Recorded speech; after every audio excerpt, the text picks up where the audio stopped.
Përshëndetje të nderuar miqtë mi. Ja ku po ritakohemi sërish së bashku me historinë e radhës. Një histori e cila që në momentin e parë kur unë e kam lexuar dhe vendosa që ta ndaj me ju, më besoni, më ka thyer shpirtërisht. Përshëndetje. Nuk dua ta përmend emrin tim sepse dua që të mbetem anonim. Dua të jem një zë anonim. Një zë i një gruaje, i një nëne që jeton mes dashurisë, mes dhimbjes edhe mes mungesës. Unë jam një nënë e martuar dhe si çdo nënë, çdo grua, kam kaluar ditët më të mira e ditët më të vështira. Jeta nuk është gjithmonë ashtu siç ne e ëndrrojmë atë. Por ndonjëherë Zoti dërgon në jetën tonë njerëz që ne nuk i presim. Njerëz që ne na ndryshojnë shpirtin, pa e prekur asnjëherë me dorën tonë atë. Para 3 viteve e gjysmë, Zoti më solli një ëngjëll në jetën time. Ai quhet Adi, një njeri që hyri në jetën time në mënyrën më të thjeshtë. Më dërgoi një ftesë në rrjetet sociale, e pranova pa u menduar shumë. Edhe që nga ajo ditë, jeta ime ndryshoi krejtësisht. Adi nuk ishte si të tjerët.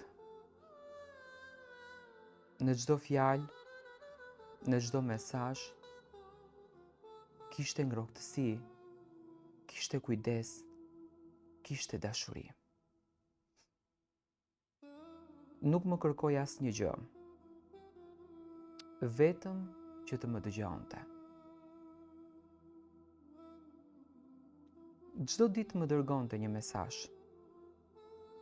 Çdo natë më thoshte natën e mirë shpirt. Dhe çdo mëngjes më uronte ditën me fjalët më të bukura që një grua mundej të dëgjonte. Ai më dha ndjesinë që unë nuk isha vetëm. Unë jetoj në Itali, ai jeton në Shqipëri. Distanca mes nesh është ajo që më dhëmb më së shumti. Ka net që mbyll sytë dhe ndjej sikur e kam pranë. Por kur i hap sytë, ai s'është aty. Vetëm telefoni më mban gjallë kur e lexoj emrin e tij që më del në ekran. Kur më thot shpirt, edhe aty më duket sikur ndalon bota. Kur jam e mërzitur, një fjalë e tij më qetëson më shumë se gjithçka tjetër. 3 vite e gjysmë. Çdo ditë e çdo natë me të.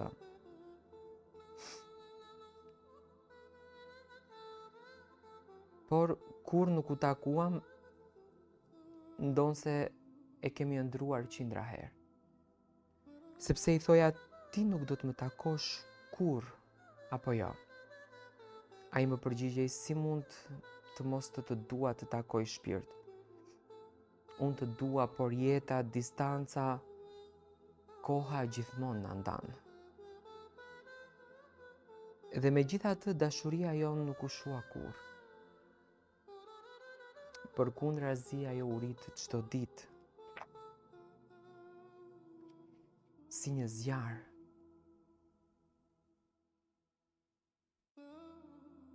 Që digjet pa u fikur. Deri para pak kohësh, një ditë unë vendosa të udhtoj në Shqipëri, pa i thënë asgjë.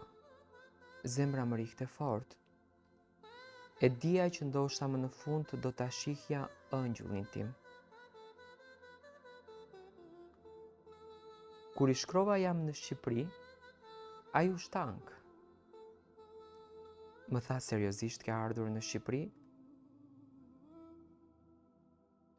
Sot tha, do të vi, do të shoh. Ai erdhi, por atë natë nuk u takuam dot. Ishte vonë. Isha me miq, edhe nuk mundesha. Nuk pata gjumë gjithë natën. Rija me telefon në dorë duke menduar vetëm për ta. Ku në mëngjes më shkruaj ti, mirë mëngjes shpirt, je zgjuar? Po vi të të shoh. Ato fjalë më dridhen shpirtin. Ku pas 3 vite e gjysëm, më në fund do të shihja njeriun që më kishte ndryshuar jetën.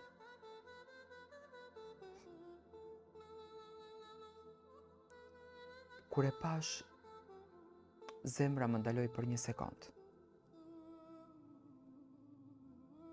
Ai ishte po ai që e kisha imagjinuar çdo natë. Më i bukuri, më i qetë, më i vërteti se çdo ëndër. U përqafuam gjatë, nuk folëm shumë. Syt ishin ato që flisnin vetë. Ishte momenti që doja të mos mbaronte kurrë. Por koha kaloi shpejt. Por ajo ditë beti e gdhendur në shpirtin tim, i thash faleminderit që ekziston Adi. Ti je jeta ime. Që prej asaj dite, çdo ditë e më shumë e kuptoj sa shumë e dua atë njeri. Ai është kuptimi i ditës time. Ai është arsyeja pse zgjohem në mëngjes me buzëqeshje. Pa të jeta ime nuk ka kuptim. Kur më thret dritë, shpirt e imja më duket sikur Zoti më flet përmes tij. Dhe unë çdo natë falenderoj Zotin që e solli në jetën time. Edhe nëse nuk mund të jemi bashkë siç do të doja. Adi nuk është thjesht dashuri. Ai është qetësia ime, shpresa ime, forca ime. Në çdo problem që kam ai më dëgjon. Më jep këshilla, më ngre kur bie. E bën jetën time më të lehtë, e bën shpirtin tim të qetë. Sot pas 3 vitesh e gjysmë, dashurie, nga larg dua t'i them vetëm kaq. Faleminderit i dashur Adi që ekziston për mua.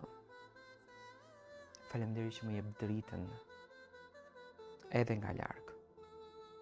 Nuk e di se çfarë do të sjellë ardhmja, por e di që dashuria që ndjej për ty s'ka fund, sepse është e pastër, e ndershme dhe e vërtetë. Dhe këtë dashuri e ruaj në shpirt si një thesar që realisht nuk vdes kurrë. Kjo është historia e kësaj gruaje.